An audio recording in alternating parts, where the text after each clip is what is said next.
Hey hello welcome back to Remastered Super Heroes. तो guys, कैसे हैं आप लोग?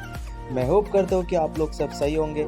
तो आज का वीडियो बहुत ही यूनिक होने वाला है, क्योंकि आज का वीडियो जो है वो यूट्यूब पे फर्स्ट टाइम आने वाला है। और ये आज का टॉपिक है top 5 enemies of Tony Stark. आज मैं एमसीयू के नहीं बल्कि सिर्फ टोनी स्टार्क के टॉप 5 एनिमीज के बारे में डिस्कस करने वाला हूँ। तो बिना टाइम वेस्ट के चलिए वीडियो शुरू करते हैं।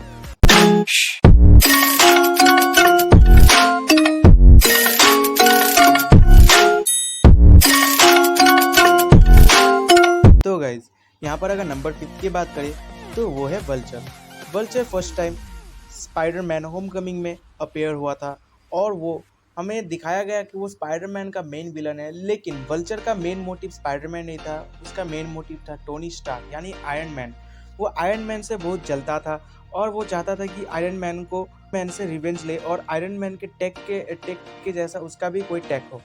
तो जैसे भी हम लोगों ने स्टार्टिंग के सीन्स में देखा था कि वल्चर जो है वो अपने क्रू मेंबर्स के साथ फेक डैमेज कंट्रोल का रोल प्ले कर रहा था और उसमें वो पकड़ा गया और फिर उसको बाहर निकाल दिया गया।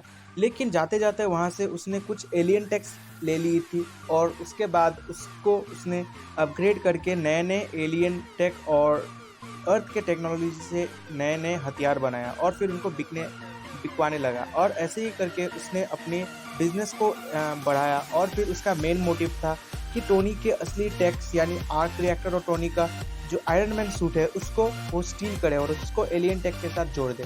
तो एक्चुअली देखा जाए तो टोनी स्टार्क के बराबर में वो आना चाहता था और वल्चर अपने आप में बहुत ही शातिर एनिमी है। तो आगे हमारे लिस्ट में अगर बात करें तो नंबर 4 में है मिस्टीरियो। तो मिस्टीरियो हमें फर्स्ट टाइम अपीयर हुए देखा था स्पाइडरमैन फार फ्रॉम होम में। एक्चुअली में फार फ्रॉम होम से हमें एक कट सीन में दिखाया गया कि वो फर्स्ट टाइम अपीयर हुआ था सिविल वॉर में, लेकिन हम लोगों को वो दिखाया नहीं गया। तो मिस्टीरियो टोनी स्टार्क का बहुत बड़ा एनिमी था, क्योंकि वो उसको मारना चाहता था, क्योंकि उसने एक टेक बनाया था जिसका नाम है बार्फ। इसका बार्फ का फुल फॉर्म है बाइनरी आर्गुमेंट रेट्रो फ्रेमिंग।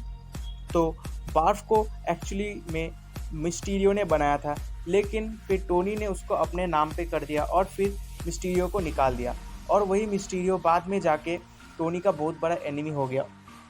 तो लिस्ट में नंबर 3 की ओर अगर देखें तो नंबर 3 में है एल्ड्रिच गिलियन, जो कि फर्स्ट टाइम अपीयर हुआ था आयरन मैन 3 में। एल्ड्रिच गिलियन एक्चुअली में टोनी का फ्रेंड होना चाह रहा था, लेकिन टोनी के कुछ गलतियों की वजह से या फिर टोनी का घमंड की वजह से वो उसका एनिमी बन गया।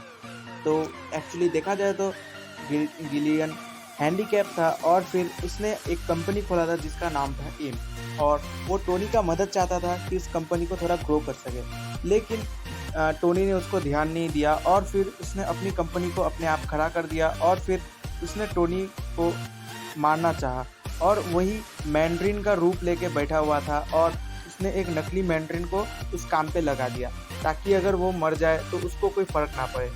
तो गाइज, अगर इसके बारे में बताया जाए तो ये एक अपने आप में एक नया म्यूटेंट है और इसने एक नया डीएनए बनाया जो कि बहुत ही एग्रेसिव है और जब वो गुस्सा हो जाता है तब वो एकदम गर्म और लाल लाल हो जाता है, हीट ब्लास्ट की तरह। तो लिस्ट में अगर नंबर 2 की बात करें तो नंबर 2 में है हमारा वांको। हाँ गाइज, वांको का एनिमी एक्चुअली डायरेक्टली हम टोनी स्टार्क को नहीं बोल सकते, क्योंकि टोनी स्टार्क के पिता हावर्ड स्टार्क की कुछ गलतियों की वजह से वांको के पिता इसके ऊपर भड़क गए और फिर वांको के पिता भड़कने के कारण फिर वांको भी गुस्सा हो गया और फिर वांको टोनी को मारना चाह रहा था। और उसके पिता के मौत के बाद उसने सोचा कि वो टोनी को कैसे मारे। तो उसने टोनी के आर्क रिएक्टर और उसके सूट का लगभग एक डुप्लीकेट बना दिया जिससे वो टोनी को लगभग मार ही देता। तो गाइस, नंबर 1 में जाने से पहले अगर आप लोगों को ये वीडियो थोड़ा सा भी मतलब 0.01% भी अगर अच्छा लगा है तो फिर इस वीडियो को एक लाइक कर दीजिए और मेरे चैनल को कर दीजिए सब्सक्राइब। तो गाइस, अब बढ़ते हैं नंबर 1 की ओर। तो नंबर 1 में शायद सभी लोग ने गेस कर लिया होगा कि कौन है। तो नंबर 1 में ओबारायन स्टेन। तो ओबारायन स्टेन का नंबर 1 में आने का रीज़न इसलिए ये है कि क्योंकि वो टोनी का बहुत अच्छा दोस्त था और बोले तो वो टोनी का बिजनेस पार्टनर था। उसके पिता के डेथ के बाद। लेकिन टोनी को फिर भी पता नहीं चला कि स्टेन कितना बदमाश है और उसके लिए और ख़तरनाक भी, और उसने टोनी को लगभग मार दिया था।